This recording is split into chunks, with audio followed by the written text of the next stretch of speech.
Hello बच्चों, स्वागत है आप लोग के आपके अपने चैनल पढ़ के तो देख में। तो बच्चों, जैसा कि आपको पता है भाई, आपकी वास्तविक संख्या का चैप्टर चल रहा है। ठीक है, यहाँ पे अभी तक आपके 5 लेक्चर हो चुके हैं। आज आपका 6वां लेक्चर है। तो भाई अभी तक क्या आपको मजा आया पढ़ने में? क्या सभी चीजें क्लियर है? सभी चीजें समझ में आ रही है? एक बार जल्दी से कमेंट करके बता दो। ठीक है, कोई भी डाउट हो बिल्कुल कमेंट करके बताओ, कोई भी परेशानी हो बता सकते हो भाई। ठीक है, अगर आपको ऐसी कोई समस्या हो कि सर ये वाला क्वेश्चन कर लीजिए, है ना, ये वाला क्वेश्चन कर लेते हैं, ये वाला क्वेश्चन मेरे को नहीं समझ में आता है, तो वो क्वेश्चन भी आप मुझसे शेयर कर सकते हो। ठीक है, वो क्वेश्चन भी करा देंगे। और अगर कोई टॉपिक ऐसा जो आपको लग रहा है कि ये वाला टॉपिक नहीं हो पा रहा है करके, तो वो टॉपिक मेरे को आप शेयर करो, वो भी हम करा देंगे। ठीक है, तो बच्चों आज देख लेते हैं क्या क्या पढ़ने वाले हैं भाई। तो चलिए क्लास को करते हैं स्टार्ट। हम पढ़ने वाले हैं आज, इससे देखने से पहले हम देख लेते हैं कि क्या क्या हमने पढ़ चुका है। ओके, तो संख्याओं का परिचय, यूक्लिड विभाजन प्रमेयिका और यूक्लिड विभाजन एल्गोरिथम, ये सभी हमने अभी तक कवर कर लिए थे। अब क्या पढ़ने वाले हैं आज? तो आज पढ़ने वाले हैं अंकगणित का आधारभूत प्रमेय। तो किसे कहते हैं अंकगणित का आधारभूत प्रमेय? क्या होता है भाई अंकगणित का आधारभूत प्रमेय? ये आज समझेंगे। क्या काम आएगा इस चैप्टर में, ये समझने का प्रयास करेंगे। तो चलिए भाई आज की क्लास को यहाँ पे स्टार्ट करते हैं। ठीक है, अंकगणित की आधारभूत प्रमेय क्या है ना, क्या कहना चाहता है? जल्दी से इसको समझते हैं, 2 लाइन में समझते हैं इसको फटाफट से। ये देखो भाई, प्रत्येक भाज्य संख्या को अभाज्य संख्याओं के गुणनफल के रूप में व्यक्त किया जा सकता है। कहने का क्या मतलब है? कोई भी एक संख्या ले लो, चलो कोई भी एक संख्या ले लो। चलो जैसे मैंने ले लिया 12। क्या ले लिया? 12। ठीक है, क्या मैं इसे ऐसा लिख सकता हूं 2 गुणित 2 गुणित 3, 2 दूनी 4, 4 तिया 12। तो क्या कर दिया मैंने? अभाज्य संख्याओं के गुणनफल के रूप में व्यक्त कर दिया गया। ठीक है, यह गुणनखंड अभाज्य गुणनखंडों के आने वाले गुणनखंड अभाज्य गुणनखंड के आने वाले क्रम के बिना अद्वितीय होता है। ठीक है, अभाज्य खंड, अब देखो अभाज्य गुणनखंड के आने वाला क्रम में है क्या? ये देखो 2 है, फिर 3 है, फिर 4 आएगा, मतलब 4 तो अभाज्य में नहीं आता, फिर 5 आएगा, फिर 7 आएगा, इस प्रकार से। ठीक है, तो इस क्रम में आ जाएगा। क्लियर? इसके अलावा अगर आप इसे दूसरे तरीके से लिखना चाहो तो लिख सकते हो। जैसे कि आप चाहो तो ऐसे भी लिख सकते हो 2 गुणित 3 गुणित 2, 3 गुणित 2 गुणित 2, और भी बहुत तरीके से आप लिख सकते हो। लेकिन सभी के मान एक ही होंगे, मतलब ये जो मान आपको मिलेगा ये आपको अद्वितीय मिलेगा। आपको कुल मिला के मान किसका मिलने वाला है? 12 का ही मिलने वाला है। ये हमारा कहता है अंकगणित का आधारभूत प्रमेय। सभी को इतना क्लियर हुआ? भाई यहाँ पे जो हम कर रहे हैं ना, यहाँ पे हम अभाज्य संख्याओं का गुणनफल के रूप में इसे लिख रहे हैं ना, ये जो है ये बड़े काम की चीज है। ये आपको कहाँ पे काम आता है? याद है आपको? एलसीएम निकालने के लिए यूज करते थे क्या? एचसीएफ निकालने के यूज करते थे। तो आज इसी का एक बार रिवाइज कर लेते हैं। एलसीएम एचसीएफ हम इसके आधार पे कैसे निकाल सकते हैं। तो सबसे पहले 1-2 संख्या लेते हैं जिनकी हम यहाँ पे क्या करते हैं, अभाज्य संख्या के गुणनखंड निकाल लेते हैं। चलो कोई 2 संख्या ले लो। मैंने ले लिया, चलो 16 और 20 ले लिया। ठीक है, 2 से भाग दिया, 2 अट्ठे 16, 2 चौक 8, 2 दूनी 4, 2 एकम 2। ठीक है, क्लियर है? अब यहां से देखो, अब यहां से चलो मैं एक और ले लेता हूं, 20 ले लेता हूं। चलो अब ये क्या आ जाएगा? 2 दहम 20, 2 पंचे 10, 5 एकम 5। क्या कर लिया हमने? हमने यहाँ पे अभाज्य संख्याओं के गुणनफल के रूप में इसे व्यक्त कर लिया। 16 को क्या लिखा? 2 गुणित 2 गुणित 2 गुणित 2, मतलब 2 की घात कितनी हो गई? 4 हो गई। इसी प्रकार 20 को कैसा लिखा? 20 को लिखा 2 गुणित 2 गुणित 5। इसका मतलब क्या हो गया? चाहो तो इसको लिख सकते हो 2 का वर्ग गुणित 5 की घात 1। क्लियर है सभी को? ठीक है, अब देखो बच्चों यहाँ पे हमने 16 और 20 को इसके अभाज्य संख्याओं के गुणनफल के रूप में कर दिया व्यक्त। जब बारी आती है एलसीएम निकालने की और एचसीएफ निकालने की, तो क्या करते हैं? अगर मैं कहूं मुझे निकालना है एलसीएम, ठीक है, तो क्या करते हैं हम? यहाँ पे करते हैं प्राप्त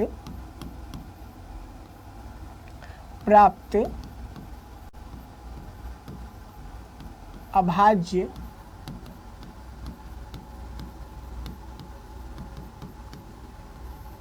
संख्याओं में से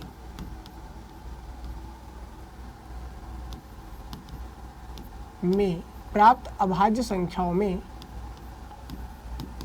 अभाज्य संख्या के अधिकतम घात वाली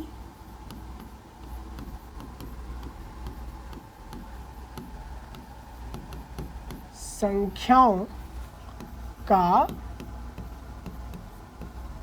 गुणनफल। करेक्ट। जब हम लघुत्तम समापवर्त निकालते हैं, मतलब एलसीएम निकालते हैं, तो क्या करते हैं? प्राप्त अभाज्य संख्याओं में अभाज्य संख्या के अधिकतम घात वाली संख्याओं का गुणनफल। ठीक है, यहां पर देखो ध्यान से, अभाज्य संख्याएं कौन कौन सी मिल रही है। अगर मैं 16 और 20 की बात करूं तो अभाज्य संख्या एक तो मिल रहा है हमें 2 और दूसरा हमें मिल रहा है 5। करेक्ट। इसमें अधिकतम घात आपको 2 का क्या दिखाई दे रहा है? एक जगह 2 की घात 2 है, दूसरी जगह 2 की घात 4 है। कौन है भाई? 2 की घात 4 है अधिकतम घात। तो अगर मैं निकालना चाहूं एलसीएम किसका? 16 और 20 का, 16 और 20 का एलसीएम निकाला तो क्या आएगा?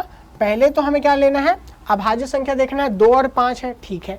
उसमें भी हमें उसको देखना है जिसकी घात सबसे अधिक है, तो 2 की घात 4 लिया। फिर क्या लेंगे? 5 की घात 1, 2 की घात 4 मतलब 16 गुणित 5, 16 पंचे 80। Any doubt? किसी को भी डाउट है तो बताओ भाई, बोलो भाई जल्दी से। क्या ये क्लियर है? एलसीएम कितना आ गया? 80 आ गया। क्या सभी को इतना क्लियर है? बात करेंगे किसकी? एचसीएफ की, महत्तम समापवर्तक की, एचसीएफ की बात करेंगे। तो यहां पे एक बात ध्यान रखने योग्य है, प्राप्त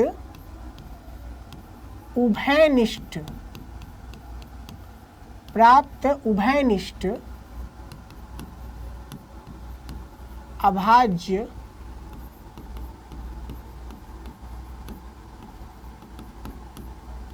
संख्याओं के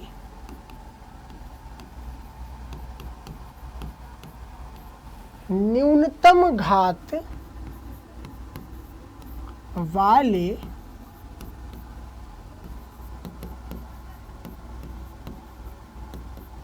अभाज्य संख्याओं का गुणनफल। करेक्ट। ठीक है। क्या करते हैं? प्राप्त उभयनिष्ठ अभाज्य संख्याओं के न्यूनतम घात वाले अभाज्य संख्याओं का गुणनफल। तो बच्चे एक बात बताओ मुझे, अगर मैं बात करूं 16 और 20 की, इसमें हमें उभयनिष्ठ अभाज्य संख्या कौन सी मिल रही है? भाई 2 ही तो हमारी उभयनिष्ठ अभाज्य संख्या है, 5 तो है नहीं। एक में 5 है, एक में नहीं है, तो उभयनिष्ठ कौन मिल रहा है? 2 और 2 ही मिल रहा है। उसमें भी जो हमें न्यूनतम मिले, न्यूनतम घात वाला मिले, तो न्यूनतम घात यहाँ मिल रहा है क्या? 2 की घात 2 यहाँ मिल रहा है क्या न्यूनतम घात? तो बिल्कुल यही सही है, 2 की घात 2 जो है बच्चे बिल्कुल सही है। यही आपका एचसीएफ होगा, क्योंकि हमें क्या लेना है? न्यूनतम घात लेना है एचसीएफ वाले कंडीशन में। तो मैं क्या कहूंगा? एचसीएफ 16 और 20 का क्या हो जाएगा? 2 का वर्ग मतलब 4 हो जाएगा। क्लियर है सभी को? तो एलसीएम कितना ज्ञात हो गया? 18। एलसीएम में हमने क्या किया? हमने यहाँ पे अधिकतम घात लिया किसके? अभाज्य संख्याओं की। वहां पे उभयनिष्ठ होना जरूरी नहीं है, ठीक है। जब एचसीएफ की बात करते हैं तो वहां पे हमें क्या देखना होता है कि अभाज्य संख्याएं उभयनिष्ठ हैं। अगर उभयनिष्ठ हैं तब भी उसमें जो न्यूनतम घात है उसको लेना होता है। तो 2 की घात 2 लिया तो आया 4। निकल गया एचसीएफ और एलसीएम। भाई निकला कि नहीं निकला? सभी का, सभी को समझ में आया? तो देखो भाई, ये तो हो गया रिवाइज आपका किसका? एलसीएम और एचसीएफ का। क्लियर है सभी को? चल अब बच्चे यहाँ पे क्वेश्चन करें क्या? एक आध क्वेश्चन करें। क्वेश्चन करने से पहले एक काम करते हैं, इसको चेक कर लेते हैं। चेक करने का मैं आपको एक तरीका बताता हूं। जैसे 16 और 20 है, 16 और 20 की बात करते हैं। चलो इसको एक साथ ले लो, 2 से भाग दो, 2 अट्ठे 16, 2 दहम 20, फिर 2 से जाएगा बिल्कुल, 2 चौक 8, 2 पंचे 10। ठीक है, आ गया। इसको तब तक देखना है जब तक कि, जैसे अगर 2 संख्या है यहाँ पे, है ना, यहाँ पे 2 संख्या है, तो यहाँ पे देख सकते हो ये 4 और 5 में रुक गया, क्योंकि 5 से 4 भाग नहीं जाएगा, 4 से 5 भाग नहीं जाएगा, या 2 से भी 5 भाग नहीं जाएगा, क्योंकि 5 तो केवल स्वयं से भाग जाएगा, तो यहाँ पे आके रुक गया। जहाँ पे रुकता है ना, यही आपका HCF हो जाता है। ठीक है, जहाँ पे रुक जाता है इसको ध्यान देना, यही आपका HCF हो जाता है। देखो यहाँ पे क्या आ गया, 2 गुणित 2 आ गया HCF 4। अभी 4 निकाला है हमने, आ गया HCF 4। अब क्या करो, इसको आगे बढ़ा दोगे तो आपका एलसीएम निकल के आ जाएगा। ठीक है, अब इसी को आगे बढ़ा दोगे तो एलसीएम आ जाएगा। देखो यहाँ से 2 दूनी 4, ये 5, 2 एकम 2, ये 5, अब 1 बचा तो क्या आ जाएगा, यहाँ से 1 को रहने दो, 5 एकम 5, करेक्ट। तो यहाँ से देखो क्या आ जाएगा एलसीएम आपका, एलसीएम क्या आ जाएगा आपका, 2 गुणित 2 गुणित 2 गुणित 2 गुणित 5, कितना आ गया, 2 दूनी 4, 4 दूनी 8, 8 दूनी 16, 16 पंचे 80, एलसीएम आ गया 80। ठीक है, तो जब एचसीएफ पता करना होता है तो भाई वहां तक किया करो जहां पे आके रुक रहा है, जैसे रुक गया यहाँ पे वो आपका एचसीएफ हो जाएगा, अदरवाइज आगे बढ़ोगे तो आपका एलसीएम निकल के आ जाएगा। ठीक है, ये आपके चेक करने का तरीका है। ठीक है, निकालना आपको वैसा ही है जैसे पहले बताया था, ये सिर्फ चेक करने का तरीका है। इस तरह से आप चेक कर सकते हो। कर लिया चेक, परीक्षा में रफ में चेक कर लिया करो, ये बहुत सही होता है, क्योंकि अगर आप चेक कर लोगे तो आपको भी कंफ्यूजन नहीं रहेगा। ठीक है, चलो भाई एक क्वेश्चन कर लेते हैं जल्दी से। अब यहाँ पे 3 संख्याएं हैं, 24 है, 15 है, 36 है। एलसीएम व एचसीएफ यहाँ पे ज्ञात करना है। करेक्ट, 24 है, 15 है, 36 है। 24 ले लिया, चलो 2 एकम 2, 2 दूनी 4, 2 छक्के 12, 2 तिया 6, 3 एकम 3। बहुत बढ़िया। आगे ले लो भाई 15, क्या 2 से भाग जा रहा है, नहीं जाएगा। 3 से भाग जाएगा, बिल्कुल जाएगा। 3 पंचे 15, 5 एकम 5। क्लियर है, चलो भाई आगे बढ़ते हैं। 36 ले लेते हैं, 2 से भाग जाएगा, बिल्कुल जाएगा। 2 एकम 2, 2 अट्ठे 16, फिर 2 से 2 निया 18, अब 2 से नहीं जाएगा, अब 3 से ले लो। 3 तिया 9, फिर 3 एकम 3। करेक्ट है, इतना सभी को समझ में आया। चलो तो यहाँ पे अभाज्य गुणनखंडों में तोड़ लिया। अब यहाँ से देखो आप 24 बराबर क्या लिखोगे, 2 गुणित 2 गुणित 2 और गुणित 3। कैसे लिखोगे इसको, 2 की घात 3 गुणित 3। करेक्ट है। चलो अगला लेते हैं 15। 15 लिया तो क्या लिखेंगे इसको भाई, 3 गुणित 5। अगला लेते हैं 36, इसको क्या लिखोगे, 2 गुणित 2 गुणित 3 गुणित 3, मतलब इसको लिख दोगे 2 का वर्ग गुणित 3 का वर्ग। किसी को डाउट है इसमें? अगर इसमें किसी को डाउट है तो बिल्कुल पूछ लेना। ठीक है, अब यहाँ पे 3 संख्याओं का कर रहे हैं तो इसमें और आपको चीजें क्लियर हो जाएगी। एलसीएम और एचसीएफ निकालना, कैसे निकालोगे। ठीक है, चलो यहाँ पे सबसे पहले मैंने एलसीएम के लिए आपको क्या सिखाया था, एलसीएम इसका किसका निकालना है भैया आपको इस बार, 24 का, 15 का, 36 का। करेक्ट, क्या सिखाया था मैंने कि यहाँ पे सबसे पहले अभाज्य संख्या कौन कौन सी है ये देख लो। तो यहाँ पे देखो 2 अभाज्य संख्या है, 3 है, 5 है, इतनी अभाज्य संख्या है। अब इसमें भी हमको क्या देखना है कि भाई जैसे 2 को देखा तो 2 में अधिकतम घात कहाँ पे दिख रहा है, यहाँ 2 की घात 3 है, यहाँ 2 नहीं है, यहाँ 2 की घात 2 है। 2 की घात 3 सबसे बड़ी है, ले लो 2 की घात 3 का। अगला कौन सा ले, 3 को देखते हैं। यहाँ 3 की घात 1 है, यहाँ 3 की घात 1 है, यहाँ 3 की घात 2 है, तो किसको लोगे, 3 की घात 2 को लोगे, 3 की घात 2। अब बचा कौन सा, 5। 5 यहाँ नहीं है, 5 यहाँ नहीं है, एक ही जगह है, और इसमें भी 5 की घात 1 है। ठीक है, तो यहाँ पे क्या आ जाएगा, 5 की घात 1। ओके, तो यहाँ पे आपको क्या याद रखना होता है, यहाँ पे आपको याद रखना होता है अभाज्य संख्या का अधिकतम घात। क्या याद रखना है आपको, अभाज्य संख्या का अधिकतम घात। ओके, चलो अब यहाँ से देखो 2 की घात 3 मतलब हो गया 8, 3 की घात 2 मतलब हो गया 9, और गुणित क्या हो गया 5। ठीक है, अब यहाँ से 8 पंचे 40 और 9 चौक 36, गुणा करके देख लो 360 आएगा। क्लियर है सभी को, कितना आ जाएगा बच्चों, यहाँ पे 360 आ जाएगा। ठीक है, जैसे हमने यहाँ पे एलसीएम निकाला वैसे ही क्या निकाल लेंगे, HCF निकालेंगे। किसका निकालना है, 24 का, 15 का और 36 का। क्या निकाल रहे हैं, 24, 15, 36 का HCF निकाल रहे हैं। करेक्ट। क्या बताया था यहाँ पे भाई, HCF के लिए आपको बताया था यहाँ पर प्राप्त उभयनिष्ठ अभाज्य संख्याओं के न्यूनतम घात वाले अभाज्य संख्याओं का गुणनफल। ठीक है, तो यहाँ पर देखो उभयनिष्ठ कौन दिखाई दे रहे हैं, देखो यहाँ 2 है तो यहाँ 2 नहीं है, उभयनिष्ठ 2 नहीं हो पाएगा। यहाँ 5 है तो 5 अन्य जगह पे नहीं है, 5 भी नहीं हो पाएगा। केवल 2 ऐसा है, सॉरी केवल 3 ऐसा है जो उभयनिष्ठ हो रहा है। देखो यहाँ 3 है, यहाँ 3 है, यहाँ भी 3 है। लेकिन यहाँ 3 की घात 2 है और यहाँ 3 की घात 1 है, यहाँ 3 की घात 1 है। न्यूनतम घात को लेना है तो न्यूनतम घात क्या हो जाएगा, 3 की घात 1 हो जाएगा। इसका मतलब क्या कहेंगे हम, 3 की घात 1 मतलब 3 हमारा आंसर है। एनी डाउट, किसी को डाउट है क्या, जल्दी से बता दो, कमेंट करके बता दो भाई, बिल्कुल मैं क्लियर करूंगा। ठीक है, तो यहाँ पे 360 और 3 हमारे पास आंसर आ गया LCM और HCF के लिए। ठीक है, लघुत्तम समापवर्त्य और महत्तम समापवर्तक के लिए आंसर आ गया। भाई ये आपका रिवीजन है, पहले पढ़ चुके हो ये सब चीजें, तो अगर अभी भी क्लियर नहीं है तो होपफुली अब क्लियर हो गया होगा। ठीक है, चलो अब इसको चेक करना है क्या आपको। 24 से 15 है, 36 है। ठीक है, 24 से 15 है, 36 है। तीनों को ले लो एक साथ। क्या ये 2 से भाग जाएगा, 2 से तीनों भाग नहीं जा रहे। चलो तो अब 3 से देखो, 3 से जाएगा, 3 अट्ठे 24 होता है, 3 पंचे 15 और 3 एकम 3, 3 दूनी 6, 12 12 8 5 और 12। भाई 5 अभाज्य संख्या आ गया। अब आप देख ही सकते हो कि ये तीनों किसी एक अंक से भाग जाने वाले हैं नहीं, मतलब यहीं पे आके रुक जाएगा।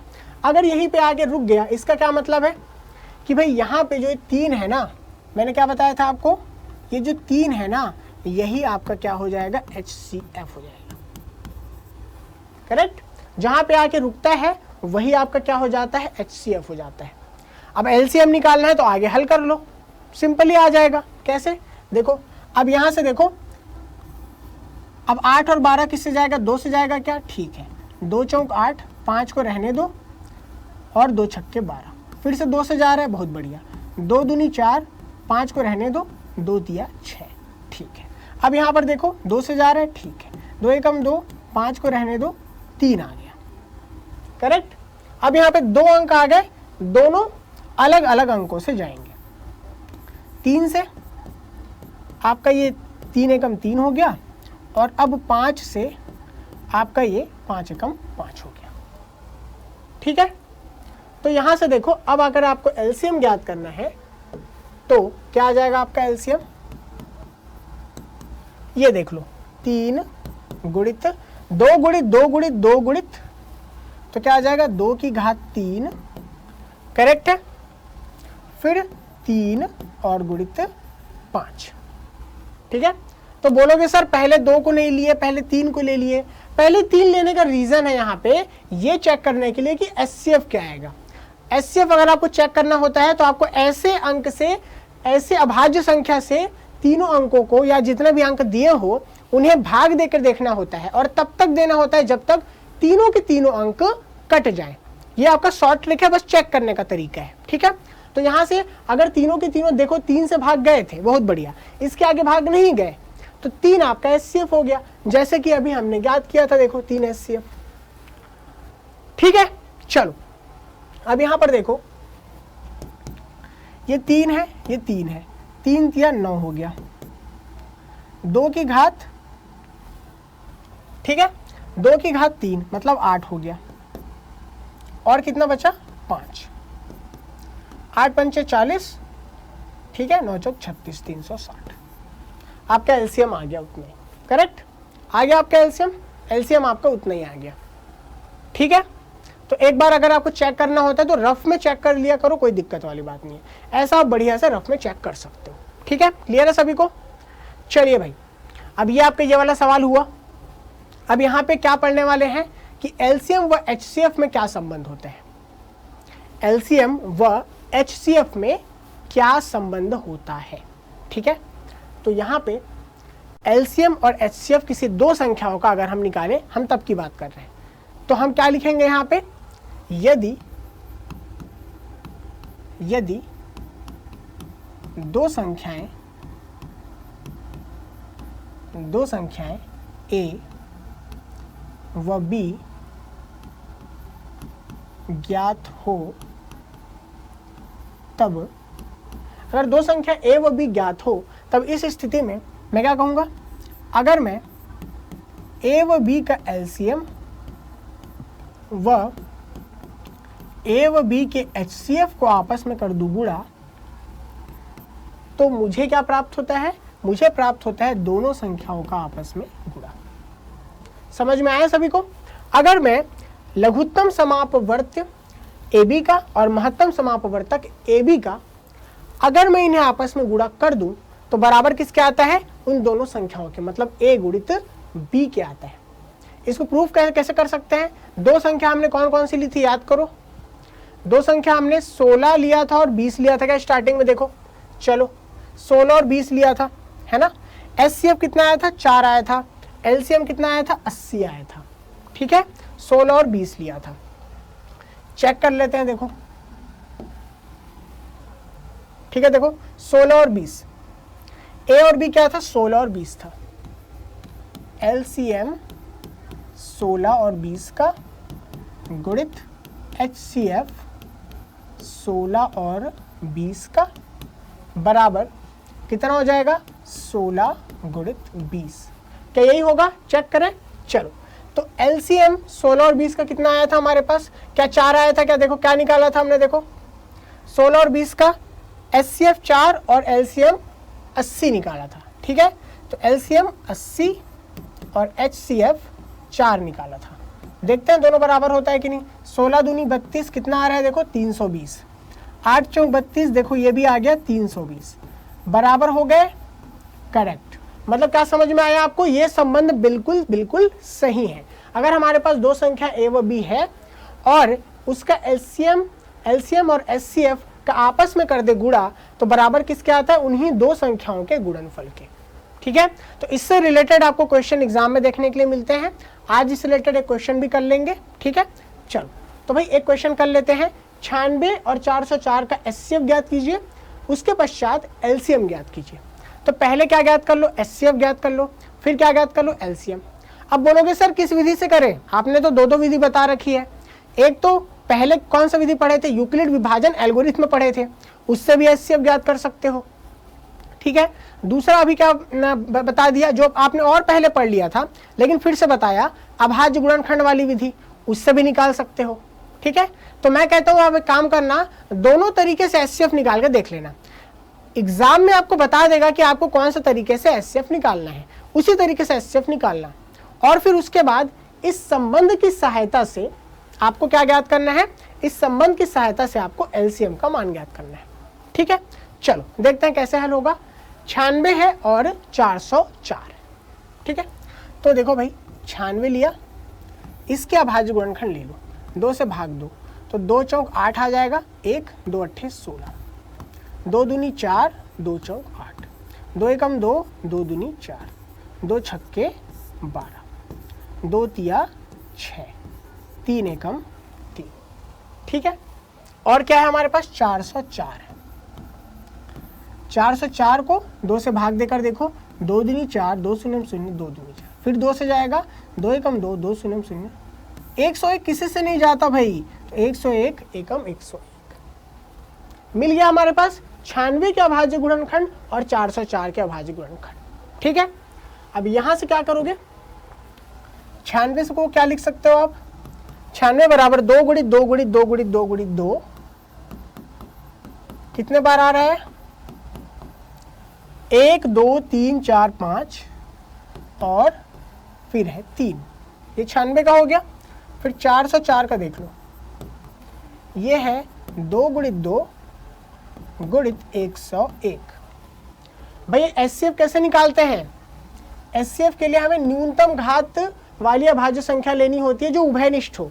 तो उभयनिष्ठ यहाँ कौन कौन से दिखाई दे रहे हैं, 2 उभयनिष्ठ है, ये 2 और उभयनिष्ठ है, करेक्ट। तो एचसीएफ क्या आ जाएगा, HCF 96 और 404 का क्या आ जाएगा आपके पास 2 की घात 2, न्यूनतम घात लेंगे तो क्या आ जाएगा आपके पास HCF 4 आ जाएगा। ठीक है, अब यहां से क्या करेंगे LCM व HCF के संबंध से, ठीक है, इन दोनों का जो संबंध होता है उसके अनुसार हम क्या कहेंगे 96 और 404 की बात करें तो 96 और 404 का LCM गुणा 96 और 404 का HCF बराबर होगा 96 गुणित 404। ठीक है, करेक्ट है इतना। अब बच्चे यहाँ पे HCF का मान तो पता कर लिया था, कितना आया था देखो 4 आया हुआ था। HCF का मान कितना आया था 4 आया था, तो LCM का मान हमें पता चल जाएगा यहाँ से 96 गुणित 404। HCF का मान कितना रख दो 4 बराबर 96 गुणित 404। भाई इतनी बड़ी बड़ी संख्याएं हैं ना, तो मैं आपको सजेस्ट करता हूं कि कभी भी ऐसे गुणा मत किया करो, पहले जो भी भाग जा सकता है उसको भाग दे दिया करो। ठीक है, तो क्या आ जाएगा आपका 96 और 404 का LCM बराबर कितना आ जाएगा 96 गुणित 404 बटे में 4, भाग जाएगा, ये आ जाएगा आपका 101। कितना आ रहा है आपके पास 96 गुणित 101। हल करो, यहां से आ जाएगा आपके पास LCM 96 और 101 का कितना आएगा भाई, यहाँ पे 96 गुणित 101 करना है, तो ये आ जाएगा आपके पास 96 गुणित 101। 96 कम 96 की 6, हासिल में 9, 96 शून्य 0 तो आ जाएगा 9। ठीक है, और 96 कम फिर से 96 तो क्या आ गया आपका 9696। ये हो जाएगा आपका LCM। तो बच्चे मैं आप लोगों को बोलना चाहूंगा कि सभी बच्चे यहां से LCM अलग से निकाल के देखना, अलग से चेक कर लो। ठीक है, LCM आपको निकाल के देखना है, चेक करना है कि भाई यही आ रहा है कि गलत तो नहीं आ गया कहीं। ठीक है, तो सभी बच्चे एक बार चेक कर लेना। ठीक है, चलो तो क्या ज्ञात कर लिया हमने, HCF पहले हमने ज्ञात किया, देखो HCF पहले ज्ञात किया, इसकी सहायता से हमने क्या किया, जो संबंध होता है LCM और HCF का उसकी सहायता लिया और LCM हमने यहाँ पे ज्ञात कर लिया है, जो आ गया है 9696। क्या सभी को क्लियर है? क्या आज की क्लास आप लोग सभी को समझ में आई है क्या? जल्दी से बता दो भाई। अब होमवर्क की बारी आती है, तो होमवर्क आपके लिए इतना है कि इस पूरे वीक हमने पढ़ाई की है, ठीक है, अच्छे से पढ़ाई की, पूरी वीक क्लासेस लगी है, 6 क्लासेस लग गई अभी तक आपकी। तो भाई क्या करो, पूरा रिवीजन कर लो, इस पूरे वीक का कंप्लीट रिवीजन कर लो एक बार, है ना। और कंप्लीट रिवीजन करके मंडे को मिलेंगे, तो मंडे को जो क्लास होगी उसमें कुछ भी डाउट है बढ़िया से पूछ लेना, ठीक है, उसको आगे सॉल्व करने का ट्राई करेंगे। ठीक है, तो बच्चे आज की जो क्लास है फिर यहीं पे समाप्त करते हैं। देख लेते हैं अगली क्लास में हम क्या पढ़ने वाले हैं, अपरिमेय संख्याओं के पुनर्भ्रमण पढ़ने वाले हैं। ठीक है, अपरिमेय संख्या का परिचय आपने पहले देख लिया था, तो अपरिमेय संख्या का पुनर्भ्रमण पढ़ने वाले हैं, मतलब अपरिमेय संख्या से संबंधित चीजें हम पढ़ेंगे और उसको अच्छे से समझने का प्रयास करेंगे। ठीक है, तो बच्चे मिलते हैं फिर अगली क्लास में। इस वीडियो को कर दो शेयर, ठीक है, चैनल को कर लो सब्सक्राइब, और अगर अच्छा लग रहा है ये वीडियो तो लाइक करके जरूर जाना। तो मिलते हैं फिर से अगली क्लास में, पढ़ के तो देख के।